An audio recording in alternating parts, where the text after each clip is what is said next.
Monturo. Nem presta para a terra, nem para o monturo. Lança-no fora. Quem tem ouvidos para ouvir, ouça. Jesus, Lucas, capítulo 14, versículo 35. Segundo deduzimos, Jesus emprestou significação ao monturo. Terra e lixo, nesta passagem, revestem-se de valor essencial. Com a primeira, realizaremos a semeadura. Com a segunda, é possível fazer a adubação, aonde se faça necessária. Grande porção de aprendizes, imitando a atitude dos fariseus antigos, foge ao primeiro encontro com as zonas estercorárias. Do próximo, entretanto, tal se verifica porque lhe desconhecem as expressões proveitosas.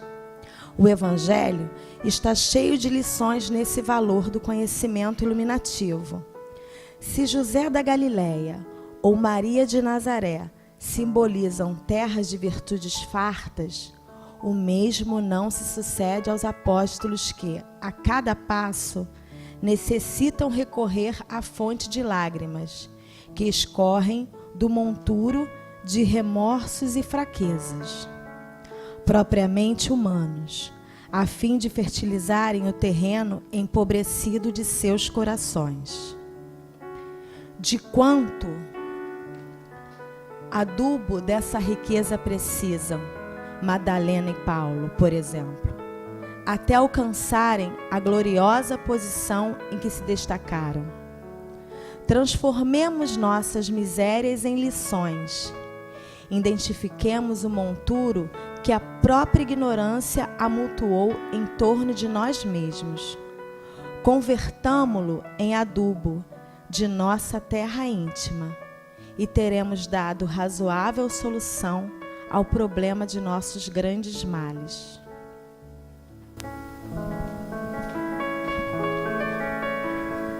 Obrigado. Meus amigos, convido vocês agora a elevar conosco seus pensamentos em direção ao Pai. É muito simples, só precisam focar em nossas palavras e deixar o seu coração fluir com tranquilidade, no silêncio, no som discreto desta música. Senhor, Criador de todas as coisas, Criador dos céus e dos seres dos céus e de além dele, Criador dos mares e dos seres dos mares, Criador da terra e dos seres da terra. Pedimos a tua proteção amiga, pedimos caridosamente pelo teu amor, para que durante nossa reunião estejamos envolvidos no mais nobre interesse e equilíbrio. Pedimos o amparo também a esses irmãos que não vemos, mas estão aqui acompanhando nossa reunião, assim como todos os irmãos que de uma maneira virtual, seja pela TV Nova Luz, ou seja pelas transmissões que fazemos para a erraticidade, possam nos acompanhar, dividir conosco esses momentos de emoção e de harmonia que o nosso irmão Luiz Romeu irá nos trazer. Obrigado, Senhor. Já estamos em paz. Que assim seja. Luiz Romeu, a palavra é sua.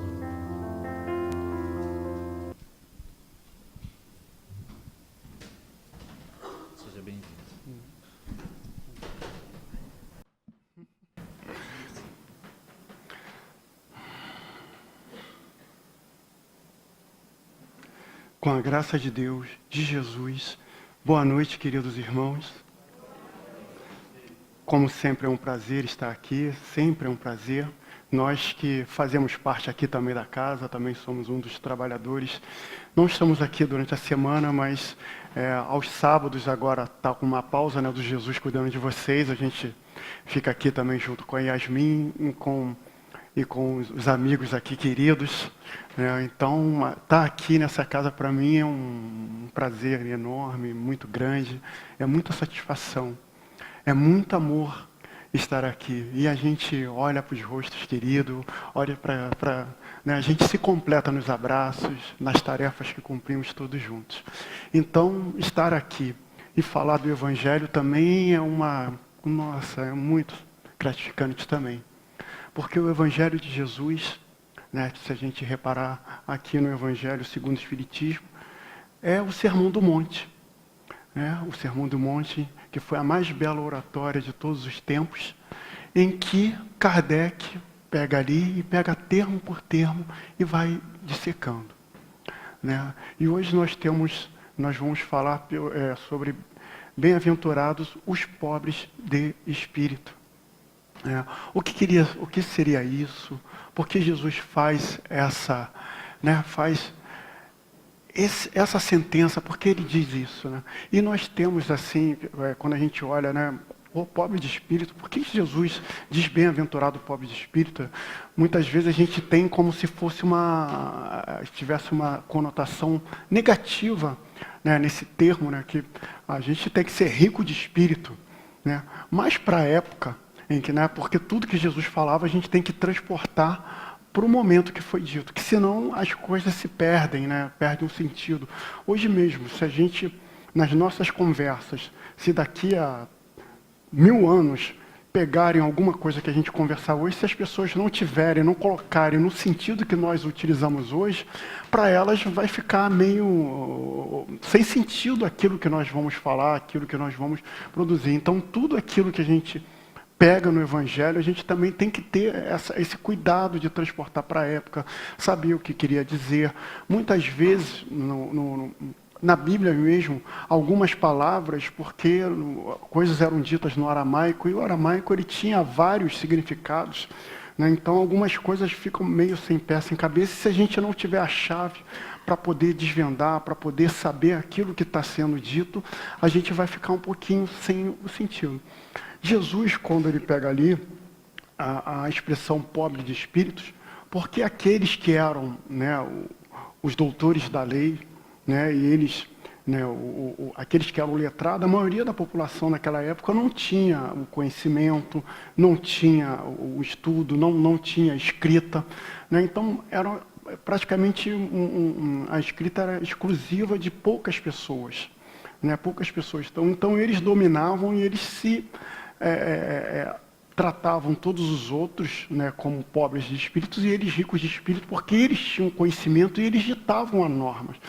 Tanto é que eles faziam as leis, tirando aquilo que vinha através dos profetas, que estava ali na Torá, aquilo que realmente eram coisas divinas, o restante eram ordenações humanas, que eles mesmos colocavam ali e que muitas vezes eles fizeram da prática, daquilo, em que Jesus até faz a condenação.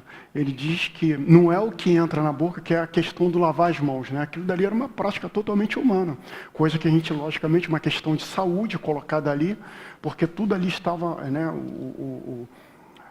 toda a vida deles eram colocadas ali, tudo que tinha que fazer, as leis, as normas, tudo está ali na Bíblia, todo o seu cumprimento, aquilo tudo ali. Então, o lavar as mãos era uma prática de saúde pública, assim como não comer porcos era uma prática de saúde pública. A gente tem essas coisas assim ao lado das coisas divinas. Então, Jesus fala que não é o que entra pela boca que macula um homem, sim o que sai, porque o que sai da boca é que está cheio o coração do homem. Então, não lavar a mão, então muitas vezes eles botavam grandes questões de consciência nas práticas exteriores. E as coisas divinas, tanto é que Jesus sempre recriminou eles nesse ponto, dizendo, para vós pode fazer a oferenda e lá no altar ofertar a oferenda, mas todo aquele que não, mesmo que não cumpre, de dar assistência a seus pais. Né? Então, o fazer a oferenda era mais importante do que cumprir uma lei moral, que era cuidar dos pais. Então, a gente tem que botar sempre o peso correto em cima das coisas para a gente poder ter o sentido essencial das coisas.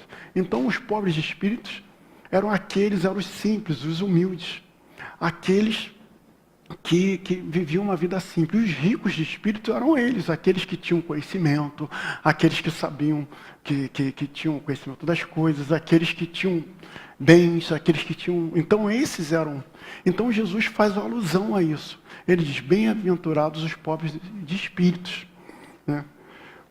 Porque, botando aqui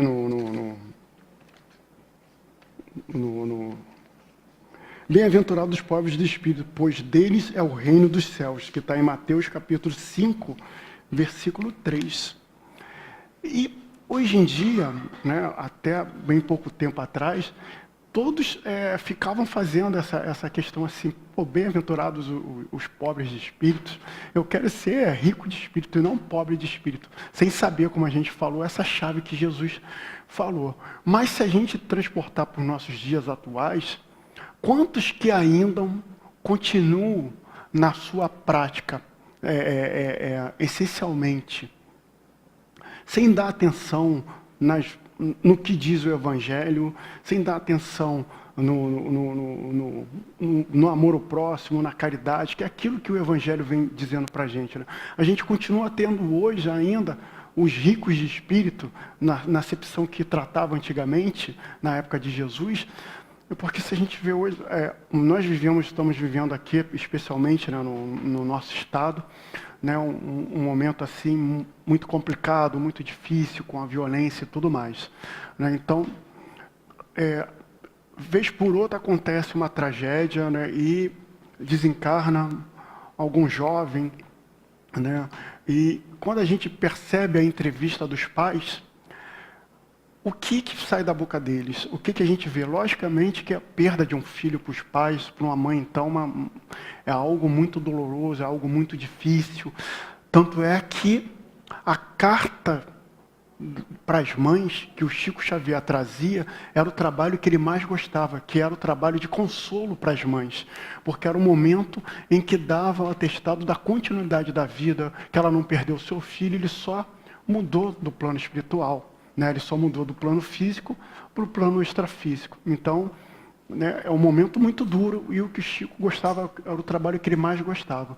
Mas quando a gente vê essas pessoas falando da perda do filho, a primeira coisa que sai da boca dos pais é: meu filho era um garoto bom, minha filha era muito bom, estava fazendo agora a faculdade, ia se formar, ia crescer, se desenvolver, ia conquistar várias coisas. Então a gente vê, não pelo lado espiritual, a gente vê que a possibilidade que o filho tinha de se desenvolver do lado material, de virar médico, de virar advogado, de conquistar carros, propriedades e tudo mais. Então, o futuro era esse futuro ao invés do futuro espiritual, que é o mais importante. Né? A gente, quando pega alguns intelectuais que nós temos hoje em dia, até alguns que a gente gosta muito, alguns músicos e tudo mais, que tem certa influência, lendo algum livro de alguns deles, e eles tratando como a religião a mesma coisa que falavam antigamente. As religiões são para aqueles que são meio tolos, meio bobos, que não conseguem viver, não têm inteligência para guiar a sua própria vida. Então, eles precisam da religião para guiar a sua própria vida. Então, a gente vê muitos que a gente tem até certa admiração por alguns falarem coisas dessas, que se acham sumidade de inteligência e tratam o mundo pelo seu conhecimento, né? Como se o conhecimento que eles tivessem fosse conhecimento para medir tudo. E a gente vê que a cada passo, a cada reencarnação que a gente vem, a gente tem uma missão. Hoje, nessa encarnação, eu tive conhecimento da contabilidade, mas em encarnação passada eu fui pescador. E ambas os conhecimentos são muito importantes para o desenvolvimento do espírito. Né? Então a gente vai encarnar tantas vezes quantas forem possíveis, né, até a gente ter o conhecimento, tanto o conhecimento material, mas também o conhecimento espiritual. Que é que a gente tem que desenvolver ambos os conhecimentos. A gente tem que levar tudo isso, esse conhecimento. A gente tem que ir desenvolvendo todos eles. Então a gente vê que ainda hoje, quando as pessoas falam, como vai? Não, eu estou bem. Não, olha, como vai seu filho? Não, meu filho está bem agora, coisa e tal, está aprendendo a terceira língua, já fez inglês, está fazendo espanhol, não está fazendo, a faculdade dele está terminando, mas ele já vai para os Estados Unidos para fazer o mestrado. Sempre a visão materialista. E essa visão materialista está consumindo a nossa sociedade. Porque a gente vê que as pessoas estão em busca do conhecimento e tudo mais, mas não desenvolve o conhecimento espiritual. Não desenvolve porque por mais tempo, e a gente gosta muito de falar isso, por mais tempo que a gente fique aqui na Terra, a gente vai chegar um momento, 100 anos, vamos ter que entrar no mundo espiritual. E aí, quando a gente entrar no mundo espiritual, como vai ser? Vai ser como o nosso lar, em que André Luiz, que é um médico sanitarista do século XIX, no final do século XIX, e início do século XX, em que ele desencarna, o médico, ele se acha, né, a arrogância, aquela coisa toda, se acha, e chega no plano espiritual, primeiro descobre que está vivo. Depois é acusado de ser suicida. Até passa-se 9 anos, mais ou menos, até que ele se lembre que existe Deus e faz uma prece para os amigos espirituais ir lá, resgatá-lo e ir para o plano espiritual. E não por acaso, né, que utiliza-se, né, a espiritualidade, tudo tem um plano, né, tudo foi perfeitamente, né, esse desencarne dele para ele poder trazer, porque é o primeiro livro, o nosso lar, é o primeiro livro que trata da vida no plano espiritual. Tanto é que quando ele vem a lume, mais ou menos em 40 e pouco, quando ele vem a lume, há uma celeuma no movimento espírita, porque ele fala da cidade espiritual, fala das relações, das famílias que se encontram e são constituídas, dá tudo isso que acontece no plano espiritual, e o Chico, né, até eles aceitarem, isso houve uma celeuma no movimento espírita daquela época. E ajudou a Ivone Pereira, que a Ivone Pereira, mais ou menos há 11 anos, ela tinha escrito Memórias do Suicida, que fala como o suicida vai no plano espiritual, fala do Instituto Maria de Nazaré, que cuida dos suicidas. Todo também uma cidade preparada para isso. E ela, quando vem o nosso lar, que o Chico traz, ela pega o livro e fala, não, o livro realmente... Eu não estava sendo obsidiada, né? E ela põe e edita o livro, né? E lança o livro para a gente. E a partir daí a gente vai tendo tantos livros falando do plano espiritual, da nossa relação que a gente tem que ter no plano espiritual. Então, a gente percebe que a gente tem que viver no mundo como homem do mundo, mas não podemos esquecer que nós somos espíritos imortais. Que o nosso objetivo final é chegar no plano espiritual muito melhores do que nós estamos hoje, do que nós viemos. Né? Esse é o nosso objetivo. Eu tenho sim que desenvolver no meu trabalho, eu tenho que fazer os cursos que tenho que fazer, eu posso ter a minha casa, eu posso ter tudo isso, mas eu não posso esquecer que eu sou um espírito imortal. E isso a gente tem que ter sempre conosco, esse pensamento. Eu me lembro de uma vez do Raul Teixeira falando sobre isso, e ele falando assim, a gente não pode esquecer disso. A gente está assinando um cheque, mas tem que eu sou um espírito. A gente vai na lanchonete, eu sou um espírito. Porque muitas vezes a gente fala o meu espírito. O espírito sou eu. O meu corpo. Isso sim. Eu não tenho um espírito, eu tenho um corpo, eu sou um espírito. E a gente tem que se conscientizar disso, porque enquanto a gente não se conscientizar, a gente vai ficar vivendo nessa tormenta que é o mundo. E pela falta dessa conscientização, a gente está vivendo numa sociedade doente em depressão. Em depressão. Tantos casos, né? Qualquer rompimento de namoro, mais ou menos, é um caso que Né? Parece que o mundo acabou para a pessoa, que nela estava depositada a vida o outro que estava com ela, estava depositado. Eu conheço uma pessoa assim. Cada namorado que ela termina é quase um ano que ela fica naquela coisa, naquele choro, naquela coisa toda. Gente, nós somos espíritos imortais. Aquele que chega conosco, a gente divide a experiência, mas se não deu certo, mais à frente vai aparecer alguém. Né? E se não aparecer uma experiência que ela estava aqui e vai continuar a sua experiência aqui na Terra, sempre tentando fazer o melhor. Né? Então, nessa vida que nós vivemos hoje, né, se a gente não se conscientizar que nós somos espíritos, que estamos aqui de passagem, e que aqui a gente tem que vivenciar o Evangelho e fazer o melhor ao nosso alcance em todos os momentos, né, que a gente tem que fazer a caridade, que a gente tem que praticar a humildade, e a gente confunde também a questão da humildade, que a gente pensa que a humildade é ser servil, é o tom de voz, aí fala baixinho, é ser servil, e não. A humildade é a gente ter o conhecimento daquilo que nós somos, né, sem se envaidecer disso. Né? Sócrates, depois de tanto meditar, de tanto aquilo, qual foi a célebre frase dele? A única coisa que sei é que nada sei. E é uma verdade. Né? Por mais que eu estude, faça coisa, eu continuo não sabendo, porque tem vários ramos de conhecimento que eu nem tenho a mínima noção como são, do que se tratam. E todo o ramo do conhecimento é importante. Né? Então, a prática da humildade, da gente ter a ciência do nosso conhecimento, da gente saber que a gente tem aquele conhecimento sem se envaidecer por isso, e praticando e ajudando da melhor forma possível. Né? E a gente tem uma gama de pessoas que eram humildes, que faziam bem, que não se mostravam melhores do que o outro. E uma outra questão que a gente ainda continua tendo é o seguinte, né? A gente continua ainda tratando as pessoas que têm mais posses, as pessoas que são, entre aspas, doutores, a gente trata com uma deferência, ao passo que aquelas pessoas que são mais simples, a gente trata aquelas pessoas muitas vezes com desdém. E aquela pessoa aqui, né, independente daquilo que aquela pessoa seja, às vezes é um tremendo mau caráter, mas tem título, as pessoas ficam tratando, se abaixando, e o Evangelho trata muito bem disso. Porque quando chegar no plano espiritual, aí muitas vezes a gente vê que aquele que era humilde é um espírito iluminado, e aquele lá que era o doutor, que era cheio de título,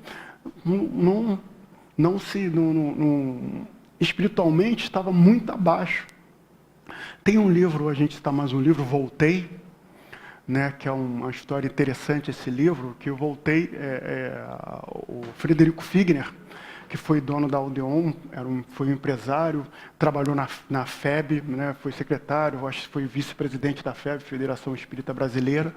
Ele e o Mário Quitão, que também foi outro que participou muito ativamente do movimento espírita, eles combinam entre os dois, dizendo assim, olha, quem morrer primeiro, volta para falar com o outro que desencarnou, e vamos usar o sobrenome Jacó. E eles registram isso em cartório. Eles fazem isso e registram em cartório. Aí o Fred Figner desencarna, tempos depois o Chico Xavier recebe, né, ele escreve, olha, Chico, eu tenho que escrever um livro para você, e esse livro tem que ser mandado lá para a FEB. E o Chico vai psicografa o livro, que se chama Voltei, e manda para a FEB, e manda o recado para eles, olha, esse livro aqui, o irmão falou que psicografou aqui, que mandou a mensagem, o espírito comunicante, disse que vocês saberiam quem ele é, Jacó. E todos ficaram assim, né, na reunião lá dos conselheiros da FEB, todos eles ficaram assim, Jacó, mas quem é Jacó? Ficaram assim, até que o Mário Quintão se lembrou que era, ele falou, gente, é o Fred Figner, é ele, coisa e tal. Aí ele contou a história e mostrou lá o documento que eles fizeram, né, para dizer, que eles combinaram de como eles trariam, né, essa história. E nesse livro, o Fred Figner, ele que se achava, né, que ele palestrava, ele fazia caridade, ele ajudou tanta gente, e quando ele chega no plano espiritual, ele se vê sem luz, E quando ele se encontra com companheiros espíritas que vê esses irmãos iluminados, esse luz, ele fica com vergonha. Ele fica assim, assim triste por estar daquela forma assim, e ele achava, ele chegava assim, eu faço a caridade, eu trabalho, eu faço isso, faço tanta coisa, né? Ele achou que ia desencarnar, ia ser recebido por anjos cantando, assim, recebendo ele, não. Né? E isso é um alerta para todos nós, né? Porque muitas vezes a gente está na casa espírita, né? Praticamente toda semana, né? A gente está na casa espírita, a gente participa de trabalho disso, aí participa de visita, mas a gente ainda não olhamos em nós aquilo que ainda nos entrava, aquilo que a gente ainda é orgulhoso, muitas vezes a gente é vaidoso, muitas vezes a gente tem tanta coisa que ainda impede o nosso crescimento, né? E a gente tem que estar sempre se policiando, olhando, verificando, vendo aquilo que a gente pode combater em nós. Eu me lembro que, né, quando eu começo assim o trabalho assim nas lides espíritas e tudo mais, e aí eu praticamente ficava na casa espírita, né? Hoje quase isso, né? Um pouco menos do que era, mas no início era realmente quase de domingo a domingo, fazendo várias coisas e tudo mais, indo para visitar asilos, e participando da ronda noturna para entregar alimento. Aí eu era nessa época do Francisco Paulo, eu secretariava a reunião e fazia tantos trabalhos, coisa e tal. Aí, né, todo mundo passa por isso, né? Aí tudo que fazia tinha que receber elogio, né? A gente, ó a vaidade, né, tomando conta, né? Ó a vaidade tomando conta. Aí teve uma vez aqui no Eurípides, né? Não, foi lá no Recanto da Prece, né, a nossa outra casa lá, no Recanto da Prece. Aí terminou o trabalho nosso, aí a Yasmin pediu para fazer uma prece. Aí eu fiz uma prece. Aí tá, terminou a prece, aí tá. Aí todo mundo parou, aquele momento de conversar com a Yasmin. Não gostei da prece que eu fiz hoje não. Não achei que... Ela só virou assim para mim e falou assim: Romeu, o trabalho é do Cristo. Pronto, foi um tapa, né, de lupa de pelica em mim. Então não importa o resultado. O trabalho é do Cristo. Todos nós aqui somos uma gota no oceano que juntos trabalhamos em prol do próximo. Todos nós. Né? E muitas vezes não importa, a gente conseguiu ajudar 2, 3, ou a casa está cheia, ou a casa está vazia. Pode estar vazia de um lado, mas está cheio do Espírito do outro lado. A gente pode sair na rua, só conseguir ajudar uma pessoa, a gente pode falar só com uma pessoa, mas quantos estão à volta? Porque nós somos espíritos, e quantos estão à volta de nós, e quantos estão assistindo? O próprio Kardec, uma época que ele estava sofrendo muito ataque, né, ele estava sendo assim, recebendo muita calúnias, as pessoas falam muito dele, ele sendo muito atacado, e ele recebe uma correspondência, e quando ele abre, era um livro dos Espíritos encadernado. Aí ele pega na contracapa, está assim: esse livro salvou a minha vida. E embaixo, a minha também. E tinha uma carta. Era uma pessoa que falou que contava na carta que ela estava prestes a cometer um suicídio, que estava com uma vida muito difícil, muito complicada, e ela vai na ponte ali no Rio Sena, está prestes a pular. Quando ela vai se jogar, a lua bate, ilumina algo que está na margem do rio. Ela olha aquilo, chama a atenção, desce, vai até lá, pega o livro dos Espíritos. Aí sobre a luz lá do lampião, né, como iluminava na época, ele pega, ou não sei se já tinha luz elétrica, né, ele pega lá, senta e começa a ler o livro dos Espíritos todo. E que viu assim na contracapa: esse livro salvou a minha vida. E então aquilo, vendo as perguntas, a resposta dos livros dos Espíritos, ele muda totalmente e vê o erro que ele ia cometer de fazer o suicídio, né, de cometer o suicídio, de tirar a própria vida. Então, ele pega e resolve mandar para o Kardec aquilo, né? E contando a história e falando: e salvou a minha vida também.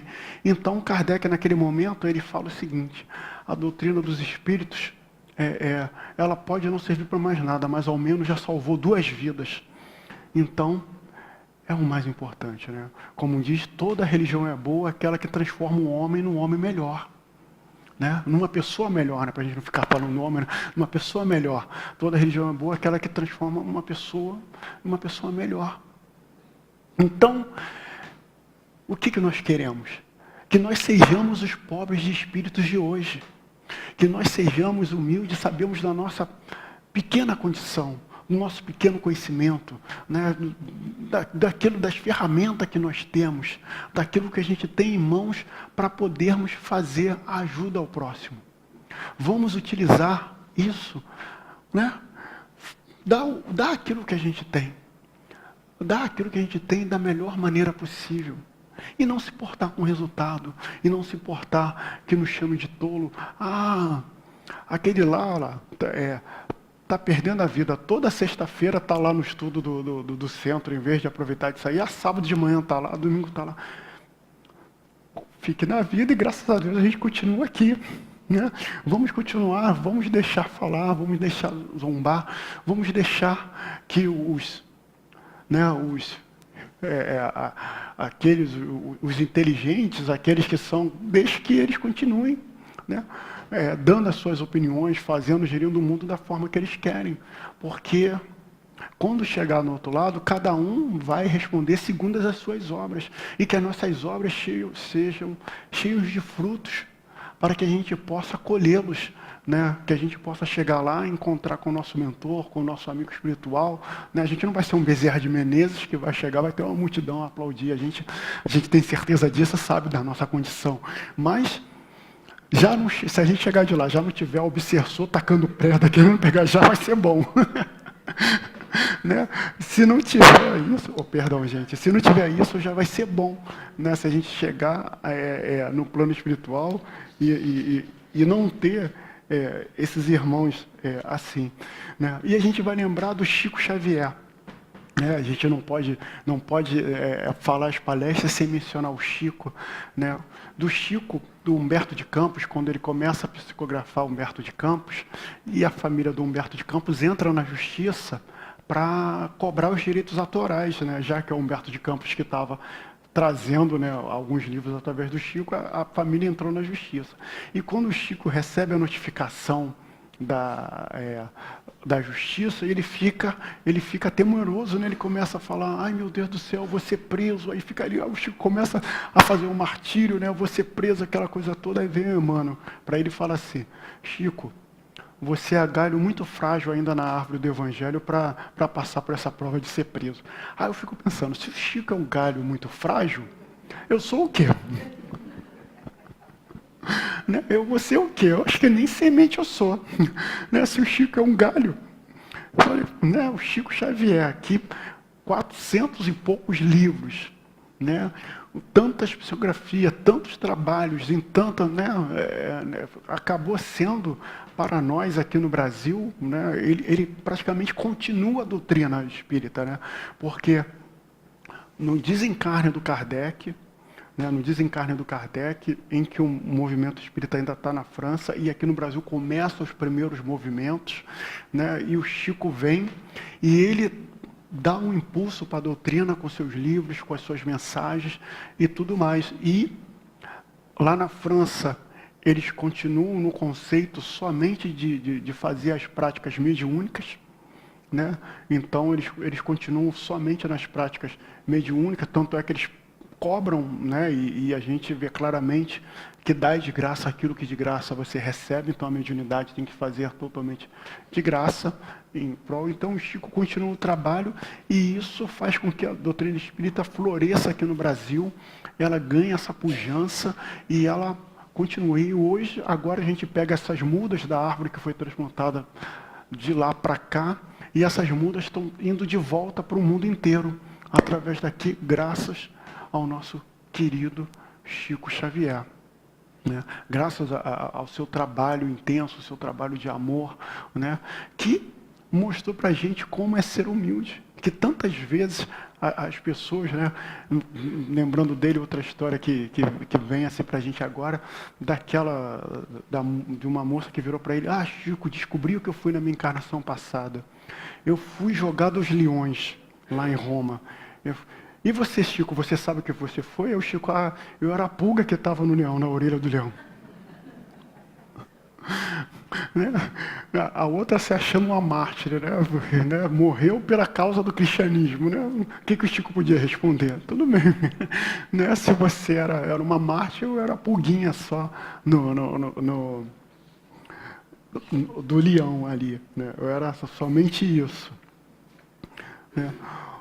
Lembrando também o nosso querido Bezerra de Menezes, em que tem ele aqui na FEB, né, ele trabalhou também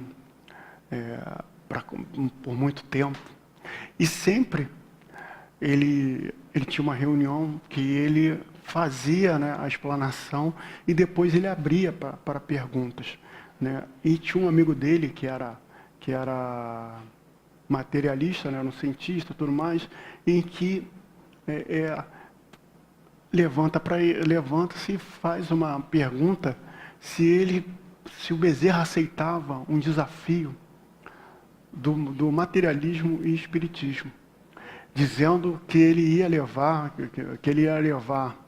os médios que tinham sido desmascarados, ia levar as provas contra o espiritismo, as fraudes que tinham contra o espiritismo, falando um monte de coisa que ia levar tantas coisas ali pro Bezerra. E o Bezerra falou assim para ele: olha, meu amigo,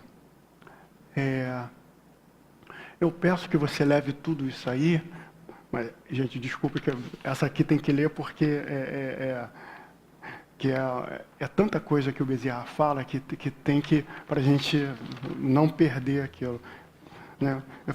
O Bezerra fala assim: aceitamos o desafio, mas traga também ao debate aqueles que o materialismo tenha soerguido moralmente no mundo, os malfeitores que ele tenha regenerado para a dignidade humana, os infelizes aos quais haja devolvido o ânimo de viver, os doentes da alma que tenha arrebatado as fronteiras da loucura, as vítimas de tentações escabrosas que haja restituído a paz do coração, as mulheres infortunadas que terá arrancado ao desequilíbrio, os irmãos desditosos de quem a morte roubou os entes mais caros, a cujo sentimento enregelado na dor terá estendido o calor da esperança, as viúvas e órfãos cuja energia terá escorado para não desfalecerem de saudade ante as cinzas do túmulo, os caluniados aos quais terá ensinado o perdão das afrontas, os que foram prejudicados por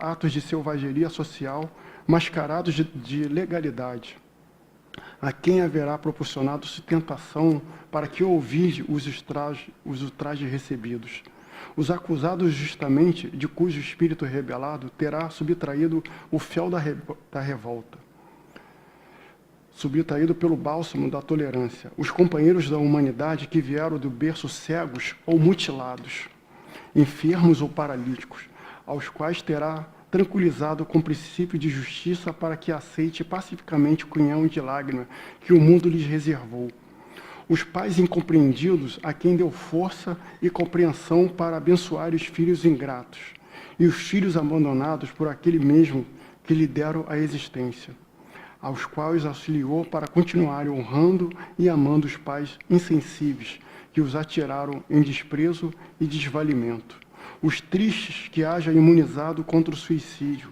os que foram perseguidos sem causa aparente, cujo pronto terá enxugado nas longas noites de solidão e vigília, afastando-os da vingança e da criminalidade, os caídos de todas as procedências a cujo martírio tem ofertado apoio para que se levante.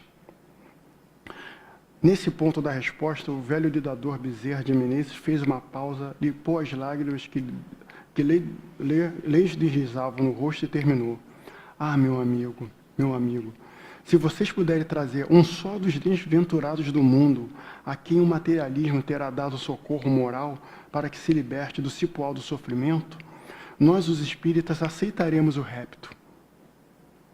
Profundo silêncio caiu no ambiente e o Bezerra fez uma prece sentida. Né? Bezerra de Menezes nos trazendo esse legado. Né? Quem foi que o materialismo consolou? Quem foi que o materialismo ajudou? Quem foi aqueles que ele estendeu a mão? Quem foi aquele que ele fez o bem? Se tiverem feito isso, e nós ainda hoje continuaremos falando isso. Continuaremos para os nossos irmãos que nós continuaremos na nossa posição de ajuda ao próximo, de amparo, de ser pelo menos aquele irmão que estende os ouvidos para escutar. Aquele irmão que necessita muitas vezes somente falar, muitas vezes só dar uma palavra. Quantos querem somente desabafar? Quantos querem somente um abraço? Quantos querem ouvir um boa noite, um sorriso? Um boa noite com um sorriso cura muitas vezes. Um boa noite e um abraço muitas vezes ajuda. O perdão dado com sinceridade, sem nenhuma intenção por trás, sem nada, quanto ajuda.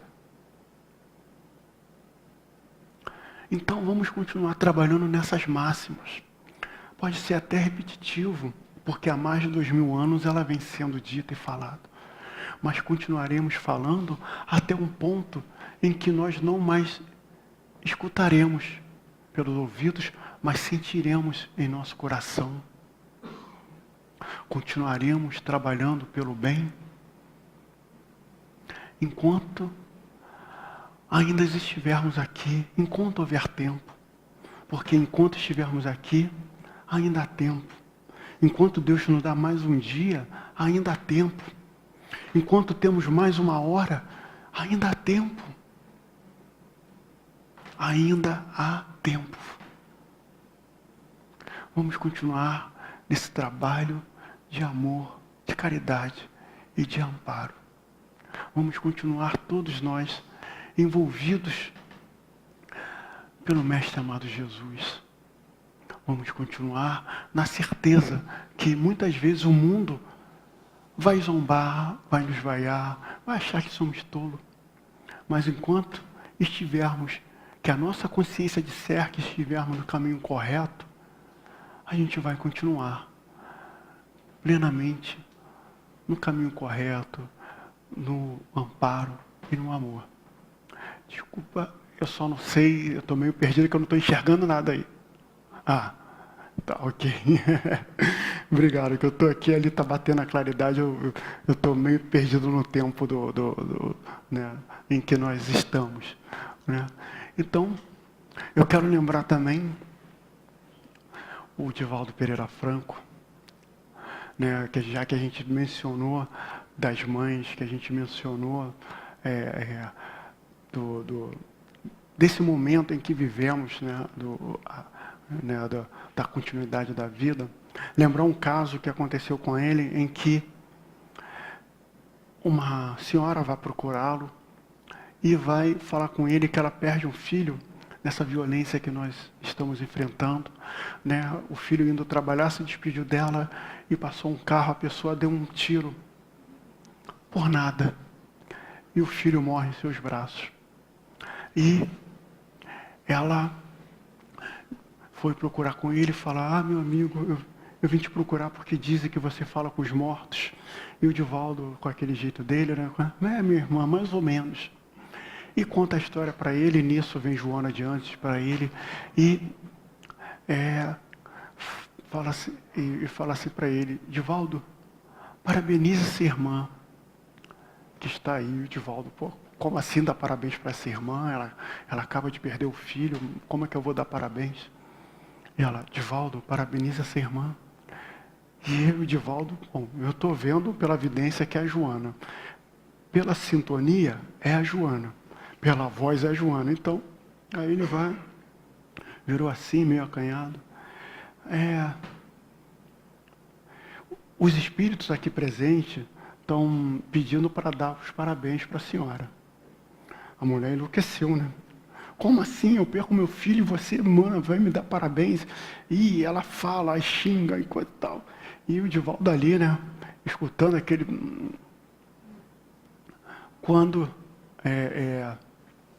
quando ela para de falar, a Joana fala assim para ela: Divaldo, agora transmita a mensagem à nossa irmã.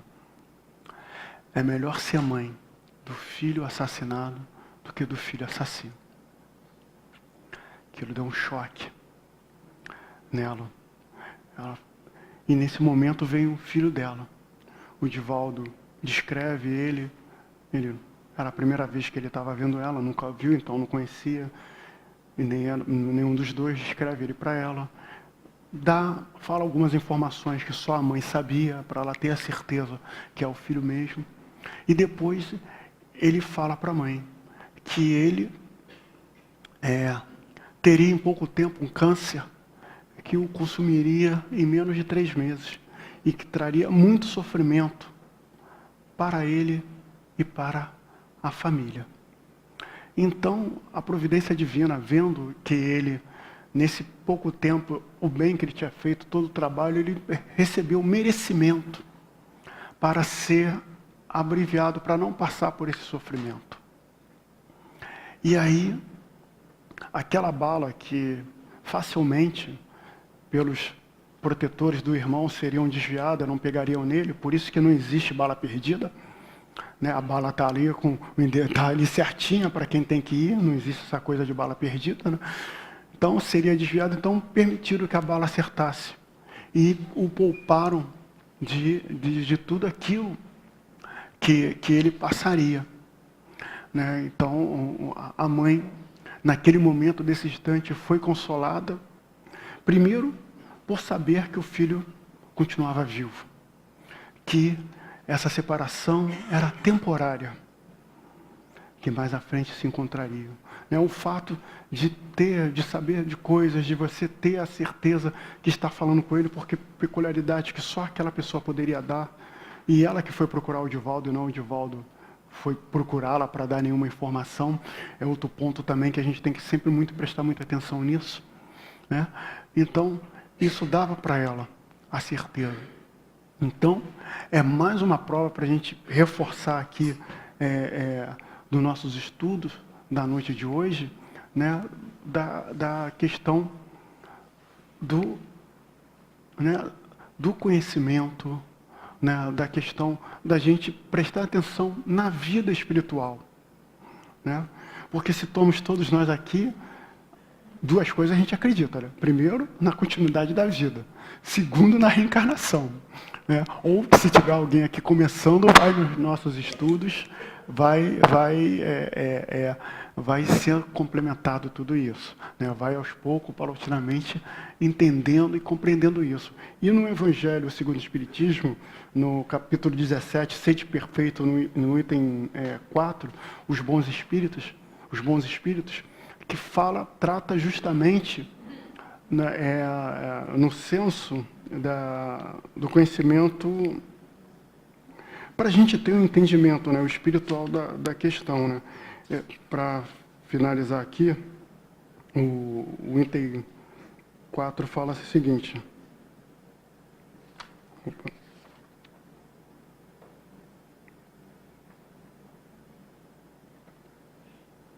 Está aqui, item 4, perdão, meus irmãos. Que fala sobre o conhecimento, né? Que fala sobre o conhecimento, o entendimento da doutrina espírita, né? Fala assim: então, para compreendê-la, uma inteligência fora... É preciso, então, para compreendê-la, uma inteligência fora do comum? E eles dizem não. Há homens de uma reconhecida capacidade que não a compreendem, enquanto inteligência simples, até mesmo jovens mal saídos da adolescência, apreendem com uma admirável exatidão nos seus mais delicados detalhes. Isso acontece porque a parte, por assim dizer, material da ciência não requer mais do que olhos para ser observado, enquanto a parte essencial do espiritismo exige um certo grau de sensibilidade que depende da idade ou do grau de instrução da criatura, ao qual podemos chamar de maturidade do senso moral. E isso a gente vai tendo pelas nossas várias reencarnações, pelos nossos conhecimentos, pelos nossos entendimentos, né? Então, muitas vezes as pessoas não vão ter aquele start, É como a parábola das bodas, em que o Senhor, em Jesus conta que o Senhor saiu chamando para as bodas. Que ele mandou matar os cevados, ele mandou matar os bois, preparou os cevados, tudo, vinde as vinhas. E ninguém foi. Como hoje, um foi para sua casa de campo, o outro ficou preocupado com seus negócios, nenhum deles foram. Todos ficaram lá, né, sem prestar atenção. Depois o Senhor foi, né, mandou os profetas e eles foram exterminados. Como a história vem dizendo, né? E o Senhor manda exterminar todos e depois vai chamando todos, dizendo para eles que todos seriam convidados. E quando chega lá no banquete, quando o Senhor encontra lá, ele olha assim e vê alguém que está sem a túnica nupcial. E fala assim, como entraste aqui sem a túnica nupcial?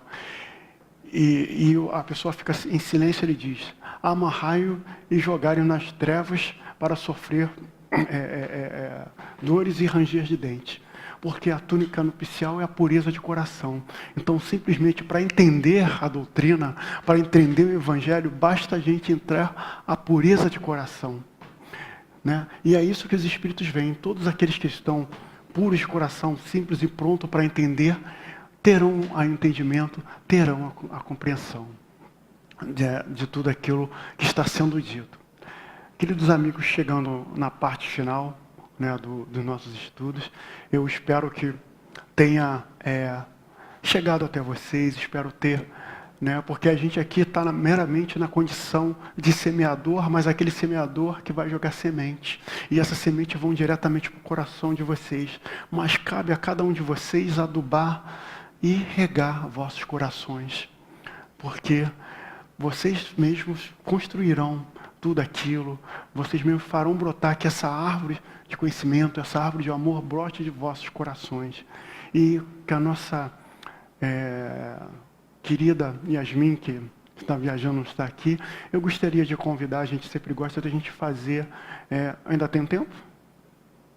Tenho, né? Não?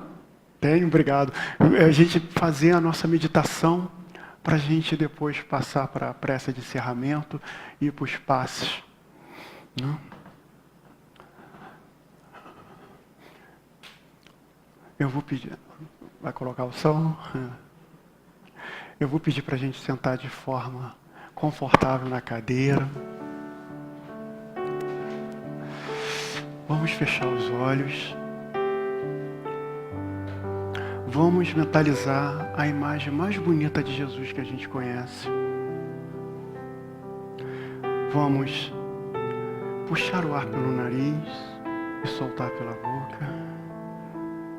Expirar pelo nariz e inspirar pela boca. Mais uma vez, puxando o ar pelo nariz e soltando pela boca. Vamos ver à nossa frente uma escada. Vamos subir esses 5 degraus dessa escada. 1, 2, 3, 4, 5. Vamos visualizar à nossa frente uma floresta, um bosque. Vamos descer até essa floresta, até esse bosque. Vamos caminhar, sentindo a grama, sentindo a terra. Vamos ver flores de várias cores, animais silvestres, pássaros, árvores frondosas, árvores frutíferas. A brisa bate no nosso rosto e nós vamos caminhando por esse bosque. Vamos escutar ao longe um barulho de um rio e vamos seguir até esse rio. Seguramente, tranquilamente, nós vamos entrar no rio e a água não vai passar da nossa cintura. Pode estar todos tranquilos.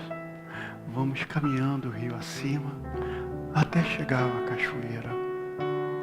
Vamos entrar embaixo da água dessa cachoeira. Vamos sentir a água batendo sobre nós e ela vai fazendo uma limpeza em todo o nosso ser, em todo o nosso espírito, tirando todos os miasmas, fazendo uma limpeza. Vai nos reenergizando. Vamos sentir a água da cachoeira em nós. Vamos sair debaixo da cachoeira e vamos descer o rio. Seguramente, tranquilamente. e vamos voltar para o bosque. Vamos continuar caminhando no bosque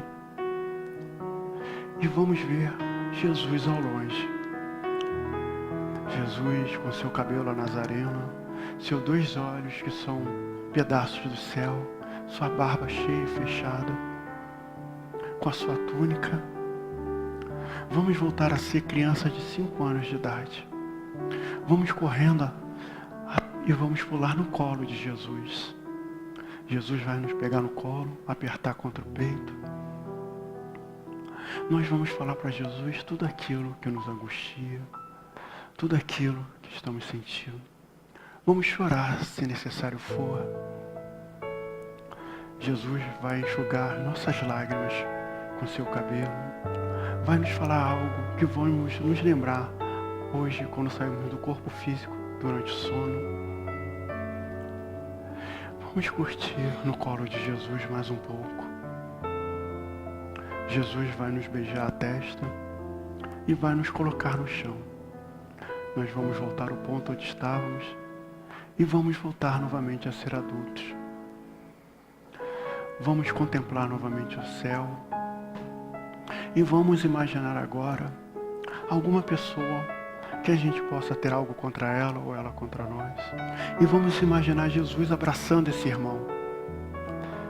E vamos dizer para ele: eu sinto muito. Eu te amo. Me perdoe. Eu sou muito grato a você. Eu sinto muito. Me perdoe. Eu te amo. Eu sou muito grato a você. Vamos imaginar agora alguma parte do nosso corpo físico, algum órgão nosso, esteja merecendo algum cuidado. Vamos imaginar a mão de Jesus sobre essa parte do corpo físico, esse órgão. E da mão de Jesus sobe uma luz verde, a cor da cura. E vamos dizer para essa parte do nosso corpo, o órgão: eu sinto muito. Me perdoe. Eu te amo. Eu sou muito grato a você. Eu sinto muito. Me perdoe. Eu te amo. Eu sou muito grato a você. Queridos irmãos, continuamos caminhando e vamos para o topo da escada. Vamos descer os degraus dela regressivamente, tranquilamente, serenamente, seguramente. 5, 4, 3, 2, 1. Voltamos todos nós para o salão de cheiro do Eurípides Barçanufo. Vamos mexendo os pés, as mãos, sentindo o corpo, nos mexendo, sentindo, voltando.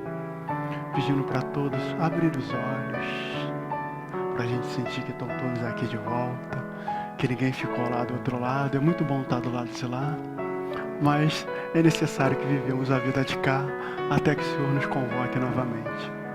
Queridos irmãos, obrigado por tudo, perdão por qualquer coisa e que fiquemos todos em paz com Deus, Jesus e o nosso querido Eurípides Barçanufo nos abençoando com a graça de Deus.